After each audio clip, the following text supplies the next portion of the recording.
A Conmebol Libertadores começou, né, nessa última semana, Lucas Gutierrez, e na primeira rodada não teve nenhuma goleada, tá? Mas na história da competição são muitas as goleadas marcantes, viu? Esse é o último episódio da série sobre a Libertadores. Quem goleou, quem foi goleado, quem marcou, quem viveu noites de glória ou de pesadelos nos estádios da América do Sul. A reportagem é de um trio de ataque: Carlos Gil, Rafael Sibila e Edgar Alencar. A Libertadores pode ser contada de muitas maneiras. Os times que dominaram uma era. As defesas que mudaram o destino. Os artilheiros eternos.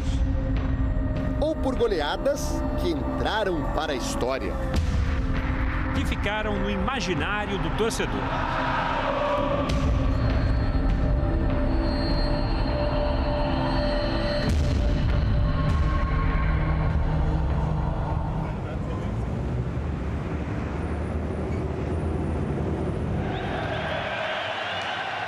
Maracanã.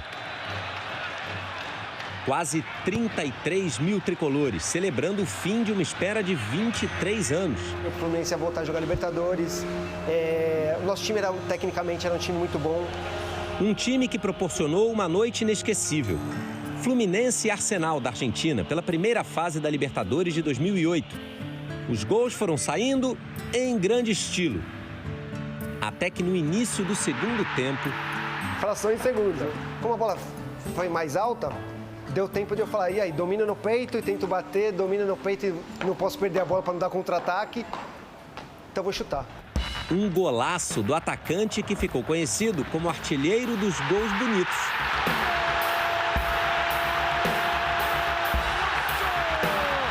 É uma jogada diferente, é um gol que a torcida lembra muito, então é top 3. Esse aí não tem jeito, é um golaço. Dodô ainda deu passe para o Washington marcar o quinto e sofreu a falta que terminou em mais um bonito gol de Cícero. Fluminense 6, Arsenal 0. Um dos grandes momentos de uma campanha que ficou no coração da torcida do Fluminense. Mesmo com a dor de um vice-campeonato no mesmo Maracanã que aplaudiu o time naquela noite mágica. O Maracanã, depois de muito tempo, voltou a ter um jogo de Libertadores do Fluminense, pó de arroz, aquele time que a gente tinha. Então foi uma noite, assim, espetacular. 7 de abril de 1993. Há 30 anos, o capitão e ídolo Júnior tinha adiado a aposentadoria para disputar mais uma Libertadores. Aquela Libertadores eu só joguei porque a gente foi campeão brasileiro em 92 e quem sabe, tem a possibilidade ainda de brigar por uma Libertadores. O Flamengo havia se classificado em primeiro lugar na fase de grupos. Nas oitavas de final, a tabela marcava um confronto contra o pouco conhecido Minervém, da Venezuela. Parecia um jogo de profissionais contra amadores. Chegou bem, vai meter lá dentro essa bola no toque! Diferença técnica refletida no placar. Virou 4. Olha o Gaúcho, do outro lado dele! Terminou 8-2. Um placar, sem dúvida, inusitado, ainda mais para um jogo de oitavas de final de Libertadores. Uma diferença de gols que só se repetiria na campanha do título do ano passado. Também aqui e também nas oitavas. Só que a goleada de 7-1 sobre o Tolima teve algumas características diferentes. Em 2022, um show de Pedro. Sozinho, o atacante fez 4. Em 1993, divisão mais democrática de gols. O primeiro foi contra Marcelinho, Gaúcho, Nélio, 4 já tem. Gotardo, 5. Djalminha, vamos lá. Os outros 2 eu não lembro. Vamos lá, maestro. Um deles foi do Marquinhos. Lembrou? Marquinhos fez uma jogada e dá uma chapada no canto esquerdo do goleiro. Para fechar, a obra-prima que não se concretizou. Aquela bola do Djalminha. E ele bate uma bola quase do meio campo, que ela encobre o goleiro, ela bate no travessão e o Nilson vem acompanhando, depois dribla o goleiro e faz. A importância maior daquele jogo não foram nem os 8. Foi a bola que não entrou, que foi a jogada do Djalminha. Pouco mais de 4 mil pagantes naquela noite de quarta-feira de 30 anos atrás. Eu acho que a explicação ela fica mais ou menos no apelo da importância do jogo, né? Mas já contra o São Paulo nós tivemos 70 mil pessoas. A partida contra o São Paulo, citada pelo Júnior, valeu pelas quartas de final. O Flamengo acabaria eliminado. E o São Paulo, bicampeão da América naquele ano. Em mais de 6 décadas de Libertadores, nos acostumamos a ver times venezuelanos sendo goleados. Mas o que aconteceu em março de 1970 entrou para a história. A maior goleada da Libertadores.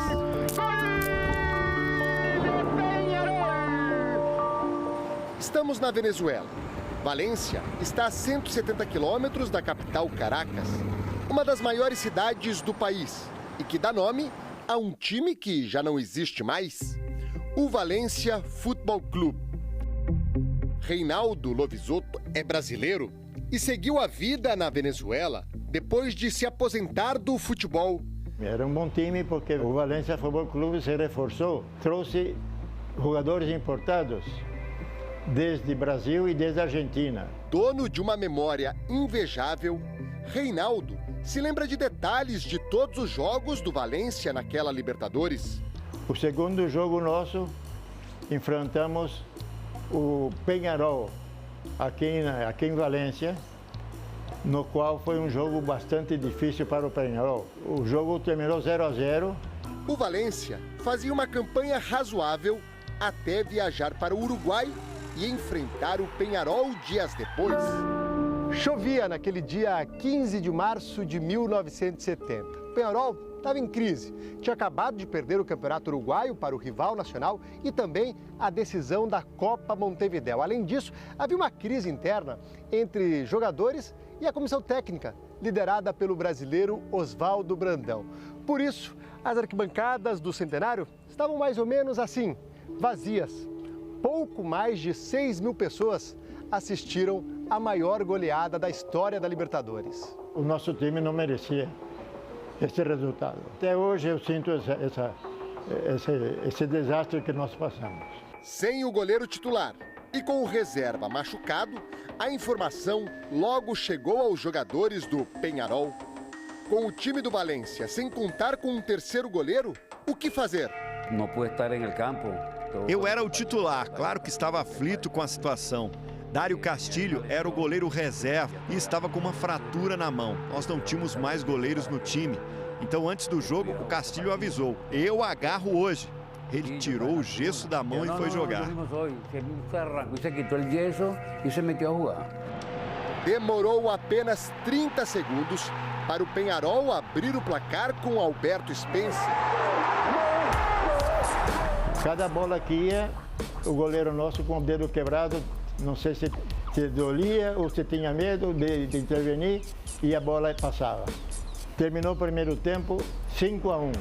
O segundo tempo seguiu da mesma maneira. Final, Peñarol 11, Valência 2. Tenho que esclarecer que também nosso goleiro não tem nenhum indício de culpa, não tem nenhuma responsabilidade nesses 11 gols que tomamos. E hoje em dia ele já está no céu.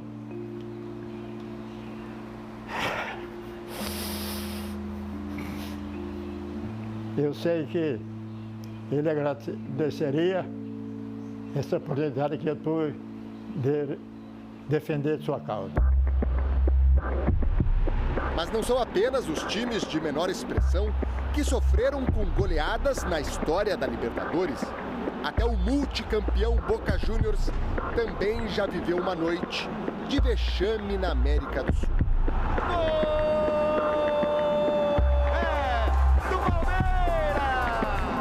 Fase de grupos da Libertadores de 1994, no antigo estádio Palestra Itália. Aquela tradição de você jogar uma Libertadores contra um Boca que tinha aquela coisa da catimba, do argentino provocar. Pois naquele 9 de março não teve catimba nem tradição para segurar a máquina palmeirense de Roberto Carlos, César Sampaio, Mazinho, Zinho, Edilson, Evair e Giancarlo. Eu acho que eles não acreditavam no que estava acontecendo. Aí veio uns golaços, participação fantástica do Mazinho, né, naquele jogo, né? Eu acho que o Mazinho foi para a Copa do Mundo em vista daquele jogo lá contra o Boca. Mazinho foi o maestro de um jogo que terminou 1-0 no primeiro tempo e acabou num histórico 6-1, com Giancarlo marcando o último gol palmeirense. Essa é até hoje a maior derrota do poderoso Boca Juniors em uma edição da Libertadores. É história, né? Em cima do Boca você fazer 6 gols, né? E um jogo espetacular que nós fizemos, né? E isso não tem preço, isso é gratificante. O outro time tradicional do futebol sul-americano já sofreu muito com equipes brasileiras. O Cerro Porteño, do Paraguai, levou 9-1 do Santos em 62, um 6-2 do Paysandu em casa em 2003 e aqui no Pacaembu tomou 8-2 do Corinthians, numa noite em que o único atacante fez 5 gols e garante que hoje, com o árbitro de vídeo, faria até mais. O contexto: Libertadores de 1999, fase de grupos. O Corinthians vivia a era de Gamarra, Vampeta, Rincon, Marcelinho, Ricardinho, Edilson. Mas a estrela daquela partida foi um jovem atacante da base. Eu só dava risada, cara. Dava risada, alegria. Era muito moleque, muito meninão, 19 anos. O famoso jogo da vida. Edilson abriu o placar e aí começou o show de Fernando Baiano. 1, 2... Bateu, golaço! 3 gols em menos de 10 minutos. O que seria seu quarto gol ainda no primeiro tempo é o da polêmica. Teve uma jogada com o Índio, né? Ele dribla o goleiro na linha de fundo e toca para o gol. Só que no lance, a bola ia passar rente ao gol. E eu chego dando um carrinho, mas muito perto da linha, né? Se fosse pegar hoje aí no VAR, com certeza o gol seria para mim. Na súmula, esse gol ficou para o lateral direito Índio. Fernando Baiano ainda marcou mais 2 e fechou aquele histórico 8-2. É um jogo para entrar para a história, para a sua carreira, para a sua vida. Já tem quase aí 24 anos e o torcedor lembra até hoje. A Libertadores, suas lembranças, seus recordes, times dominantes, goleiros heróis, artilheiros e goleadas inesquecíveis. Pra gente viver, contar e lembrar para sempre.